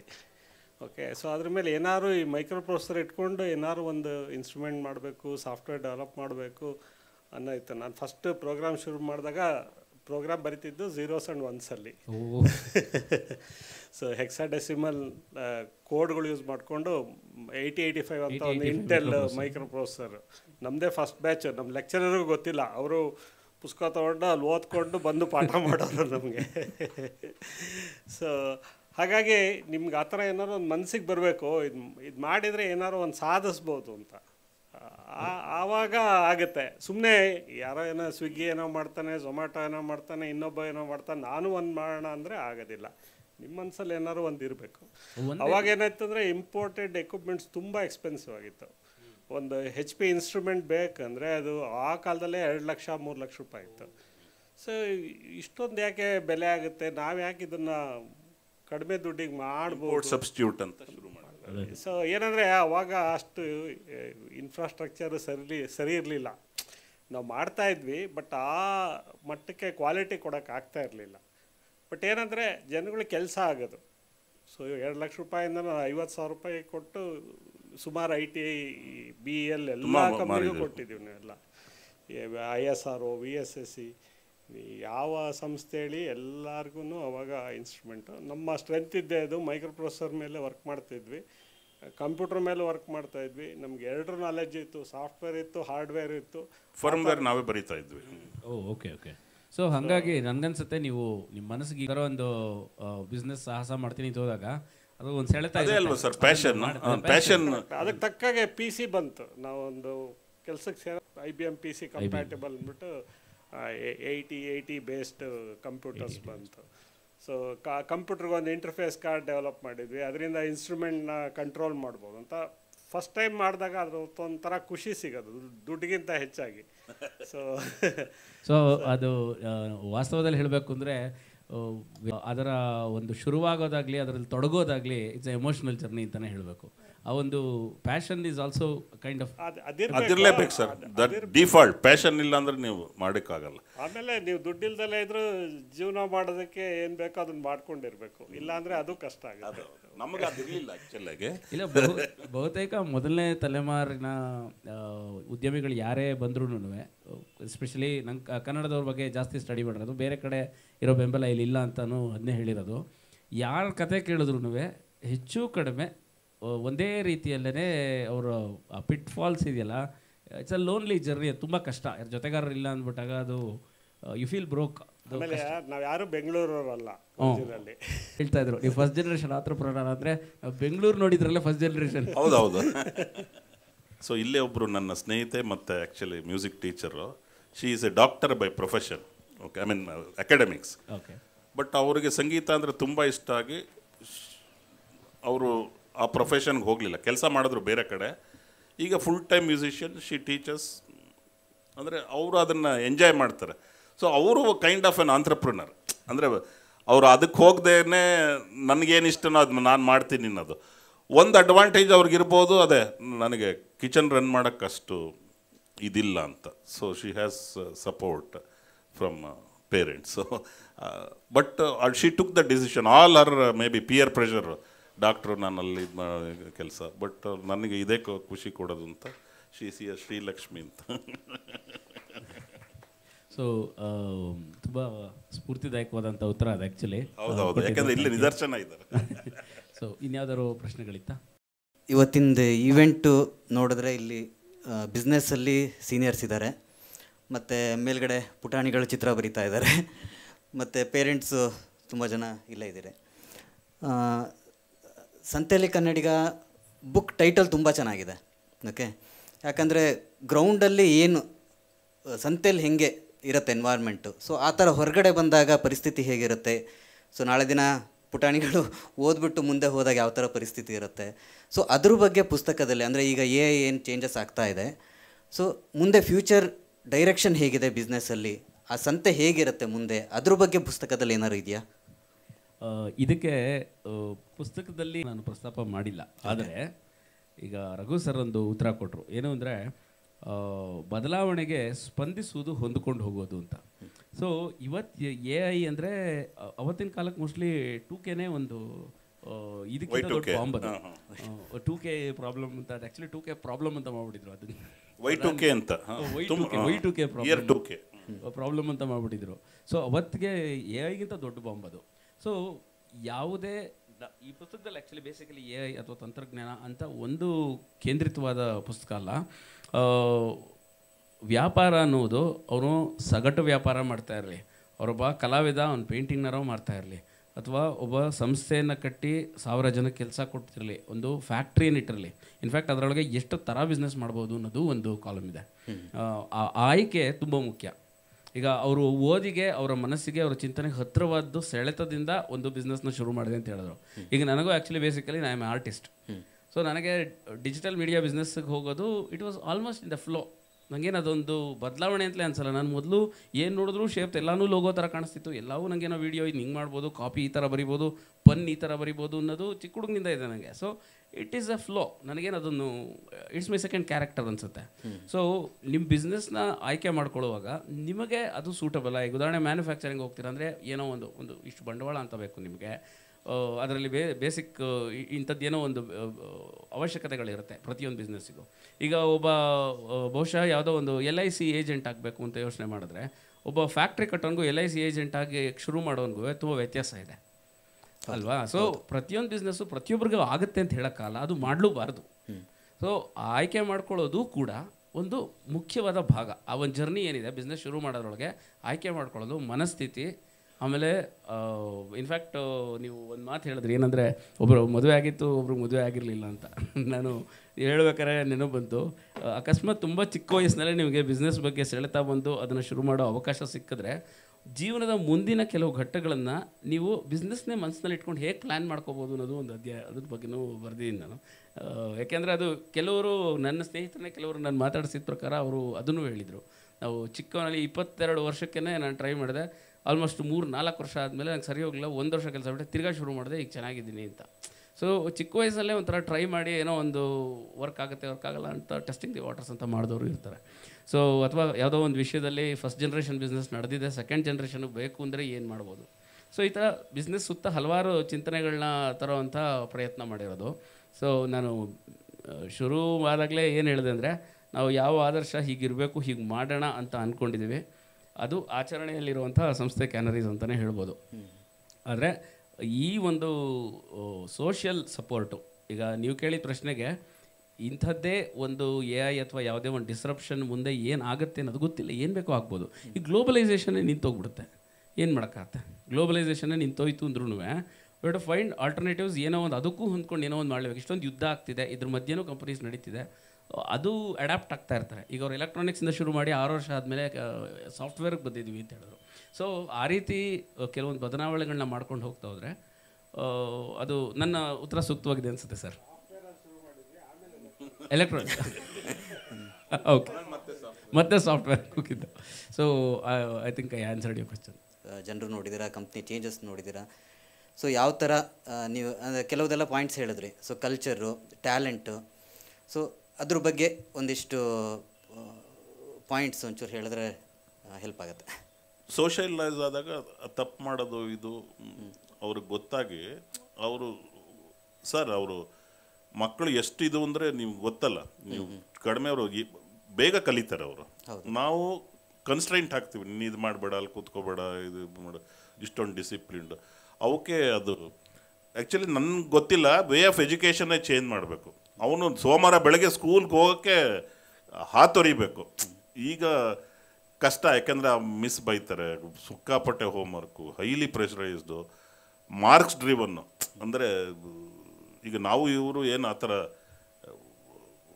ಮಾರ್ಕ್ಸ್ ಏನಂದರೆ ಫಸ್ಟ್ ಕ್ಲಾಸ್ ಮೇಲೆ ಬರ್ತಿದ್ವಿ, ಆ ಥರ ರ್ಯಾಂಕ್ ಸ್ಟೂಡೆಂಟ್ಸ್ ಏನಲ್ಲ, ಅಂದರೆ ಸಾಧಾರಣನೇ. ಬಟ್ ಅವ್ರು ಹೇಳ್ದಂಗೆ ನಮ್ಗೊಂದು ಏನೋ ಒಂದು ಗ್ರಿಟ್ ಇತ್ತು, ಏನಾರು ಒಂದು ಮಾಡಬೇಕು. ನಮ್ಗೆ ಗೊತ್ತಿತ್ತು ನಾವು ಫಸ್ಟ್ ಜನ್ರೇಷನ್ ಆಂಟ್ರಪ್ರನರ್ಸು, ನಮ್ಮ ಫಾದರ್ ಕಡೆ ಅಥವಾ ಅವ್ರ ಫಾದರ್ ಕಡೆ ಸಿಕ್ಕಾಪಟ್ಟೆ ಆಸ್ತಿ ಥರ ಇಲ್ಲ, ನಾಳೆ ಏನಾರು ತೊಂದರೆ ಆದರೆ ರೋಡಿಗೆ ಬರೋ ಅಂದರೆ ಆ ಥರ ಎಲ್ಲ ಯೋಚನೆ ಇಟ್ಕೊಂಡೇ ಬಂದಿದ್ದು. ಸೊ ಆ ಕಡಿಮೆ ರಿಸೋರ್ಸಲ್ಲಿ ಹೇಗೆ ಇದು ಮಾಡ್ಬೋದು ಅನ್ನೋದು ಅವಾಗ ಯಾವಾಗಲಾರು ಸಣ್ಣ ಸಣ್ಣ ಮಕ್ಕಳಿಗೆ ಪಾಠದ ಥರ ಮಾಡ್ಬೋದು. ಅಂದರೆ ಆಟ ಆಡಿಸೋದು, ಏನೋ ಇದೆ ಚಾಕ್ಲೇಟು ಲೇಟಾಗಿ ಸಿಗೋಂಗೆ ಮಾಡೋದು, ಗೊತ್ತಿಲ್ಲ ನನಗೆ, ಆ ಥರ ಗೇಮ್ ಇದೆ. ಸೊ ಅವಕ್ಕೆ ಅರ್ಥ ಆಗುತ್ತೆ ಹೌ ಟು ಸರ್ವೈವ್ ಇನ್ ಏನೋ ಲೆಸ್ ರಿಸೋರ್ಸಸ್ ಅಂತ. ಸೊ ಅವಾಗ ಅವ್ರಿಗೆ ಒಂದು ಗೊತ್ತಾಗುತ್ತೆ ಸ್ಲೋ ಆಗಿ. ಅಂದರೆ ನಾನು ಯಂಗ್ ಮೈಂಡ್ ಹೇಳಿದ್ದು. ಆಮೇಲೆ ಈ ಉದ್ಯಮಶೀಲತೆ ಹೇಳಿದ್ನಲ್ಲ, ವಲ್ಲಿಶ್ ಅವರು ಹೇಳ್ದಂಗೆ ಸೌತ್ ಇಂಡಿಯಾದಲ್ಲಿ ಸ್ವಲ್ಪ ಕಡಿಮೆ, ಈಗಲಾರೋ ವಾಸಿ, ನಾವಿರುವಾಗ ಇನ್ನೂ ಕಡಿಮೆ ಇತ್ತು. ಅವ್ರು ಅದೇ ಯಾತಕ್ಕೆ ಗುಜರಾತ್ ಅವನು ಹಂಗೆ ಥಿಂಕ್ ಮಾಡ್ತಾನೆ, ಇನ್ಯಾರೋ ಪಂಜಾಬಿ ಥಿಂಕ್ ಮಾಡ್ತಾರೆ, ಇನ್ನೊಬ್ಬರು ಥಿಂಕ್ ಮಾಡ್ತಾರೆ. ನಮ್ಮ ಸೌತ್ ಇಂಡಿಯಾದಲ್ಲಿ ಯಾಕೆ ನಾನು ಬರೀ ಈಗ ನೀ ಯಾರನ್ನೇ ನೋಡಿ ಓದ್ಬಿಡಪ್ಪ, ಇಂಜಿನಿಯರ್ ಡಾಕ್ಟ್ರ್ ಆಗ್ಬಿಡಪ್ಪ, ಒಂದು ಕೆಲಸಕ್ಕೆ ಸೇರಿಬಿಡಪ್ಪ, ಅದೇನೆ ಹೌದು. ಒಬ್ಬರೇ ನೀನು ಮಾಡಿ ಒಂದು 100 ಜನಕ್ಕೆ ಕೆಲಸ ಕೊಡಯ್ಯ ಅನ್ನೋ ಥರ. ಅಂದರೆ ನೀನು ಉದ್ಯಮಶೀಲನಾಗು ಅನ್ನೋದು ಕಡಿಮೆ. ಅದನ್ನು ಹೆಂಗೆ ಬರ್ಸೋದು ಅನ್ನೋದು ಒಂದು ಅದೇ ಜನರಿಕ್ ಆಗಿ ಓವರ್ ಆಲ್ ಸೊಸೈಟಿಲಿ ಬಂದರೆ ಅಲ್ಲಿ ಅದೇ ಥರ ಸೊಸೈಟಿಕಲ್ಲೇ, ಇಲ್ಲಿ ಸೊಸೈಟಿಕಲ್ ಪ್ರಾಬ್ಲಮ್. ಗುಜರಾತಲ್ಲಿ ಅದಿಲ್ಲ. ಅಂದರೆ ಅವನು ಆಲ್ಮೋಸ್ಟ್ ಕೆಲಸಕ್ಕೆ ಹೋಗಲ್ಲ. ಅಂದರೆ ಅವನು ಇದೇನೆ ನಾನು ಅವಮಾನ ಅವನು ಎಷ್ಟು ಸಪೋರ್ಟ್ ಮಾಡ್ತಾರೆ ಸರ್. ಈಗ ಯಾವುದೋ ಸ್ಟೀಲ್ ಅಂಗಡಿ ಇಟ್ಟಿರ್ತಾರೆ, ಅವ್ರಿಗೆ 10 ವರ್ಷದವ್ರನ್ನ ಅಲ್ಲಿಂಗೆ ಕರ್ಕೊಂಬರ್ತಾರೆ. ಅವ್ನು 10 ವರ್ಷ 20 ವರ್ಷ ಆದರೆ ಇವನೇ ದುಡ್ಡು ಕೊಟ್ಟು ನೀನು ಇಂಡಿಪೆಂಡೆಂಟ್ ಸ್ಟೀಲ್ ಅಂಗಡಿ ಹಾಕು ಅಂತ ಹೇಳ್ತಾನೆ. ಅಂದರೆ ಅವ್ನು ಮತ್ತೆ 4 ಜನಕ್ಕೆ ಕೆಲಸ ಕೊಡ್ತಾನೆ. ಇವತ್ತು US ಅಲ್ಲಿರ್ಬೋದು, ಯಾವುದೇ ವೆಸ್ಟರ್ನ್ ಕಂಟ್ರಿ, ಇಂಡಿಯಾ, SMEಸೇ ಎಂಪ್ಲಾಯ್ಮೆಂಟ್ ಜನರೇಟ್ ಮಾಡೋದು ಸಿಕ್ಕಾಪಟ್ಟೆ. ಈ ಯಾರೋ ರೈಲ್ವೇಸ್ 10 ಲಕ್ಷ, ಇನ್ನು TCS 6 ಲಕ್ಷ ಅಲ್ಲ.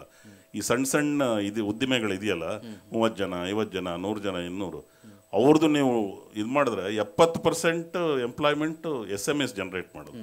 ಸೊ ಅದು ಜಾಸ್ತಿ ಆದಷ್ಟು ನಿಮಗೆ ಉದ್ಯೋಗ ಸಿಗಕ್ಕೆ ಶುರುವಾಗುತ್ತಲ್ವ, ಆಮೇಲೆ ಅದು ಮೈಂಡ್ ಸೆಟ್ ಚೇಂಜ್ ಆಗುತ್ತಲ್ವ. ಸೊ ಅದು ಒಂದು, ನಾನು ಅದು ಅಡ್ವೈಸ್ ಅಂತ ಸಜೆಷನ್ ಅಂತ ಹೇಳಲ್ಲ.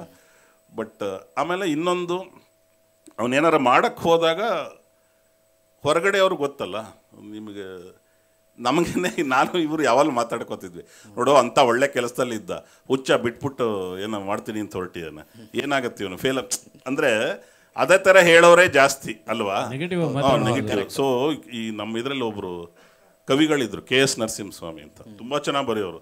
ಚಳಿಗಾಲ ಬಂದಾಗ ಎಷ್ಟು ಚಳಿ ಎಂದರು, ಬಂತಲ್ಲ ಬೇಸಿಗೆ ಕೆಟ್ಟ ಬಿಸಿಲೆಂದರು, ಮಳೆ ಬಿತ್ತು ಬಿಡಲಿಲ್ಲ ಶನಿ ಎಂಬ ಟೀಕೆ, ಇವರು ಮೆಚ್ಚುವ ವಸ್ತು ಇಲ್ಲಿಲ್ಲ ಜೋಕೆ, ಚಿಗರು ಚಿನ್ನದ ನಡುವೆ ಹೂವ ಹುಡುಕುವರು, ಹೂವಿನ ಕಾಲದಲ್ಲಿ ಹಣ್ಣ ಬಯಸುವರು, ಹಣ್ಣಿನ ಗಾತ್ರ ಪೀಚಂಬಿವರ ಟೀಕೆ, ಇವರು ಮೆಚ್ಚುವ ವಸ್ತು ಇಲ್ಲಿಲ್ಲ ಜೋಕೆ. ಅಂದ್ರೆ ನಿಮಗೆ ಜನಗಳು ಮಾಡ್ತಾ ಇರ್ತಾರೆ, ಅದನ್ನ ದಾಟಬೇಕು ನೀವು ಅಲ್ವಾ. ಕಷ್ಟ ಇದೆ, ಅದು ಗೊತ್ತಲ್ಲ ನಿಮ್ಮ ಕನ್ನಡದಲ್ಲಿ, ಅದು ಹಳ್ಳಿಗೆ ಬಿದ್ದರೆ ಇದಕ್ಕೊಬ್ಬ ಕಲ್ಲು ಅಂತ. ನಮಗೂ ಎಲ್ಲ ಆಗಿದೆ ಮದುವೆ ಮನೆಗೆ ಹೋದಾಗ. ಆಮೇಲೆ ಪಿಯರ್ ಪ್ರೆಷರ್ ಇರುತ್ತೆ. ನಿಮ್ಮ spouse should be very strong. ಯಾಕೆಂದರೆ ನಿಮ್ಮ ವಯಸ್ಸಿನವರೇ ಯಾರೋ ಇಂಜಿನಿಯರು, ನೀವು ಆಂಟ್ರಪ್ರಿನರ್ ಬಿಟ್ಟಿದ್ದೀರಾ, ಅವ್ನ ಮನೆ ತಗೋತಾನೆ, ಕಾರ್ ಪಾಪ ಅವಳು ನೋಡ್ತಾಳೆ, ಇವರು ಇದನ್ನು ಇವ್ರಿಗೆ ಯಾಕೆ ತೊಗೊಳಕ್ಕಾಗಲ್ಲ, ಇವ್ರಿಗೇನು ಅಲ್ವಾ. It's A tough hard ask.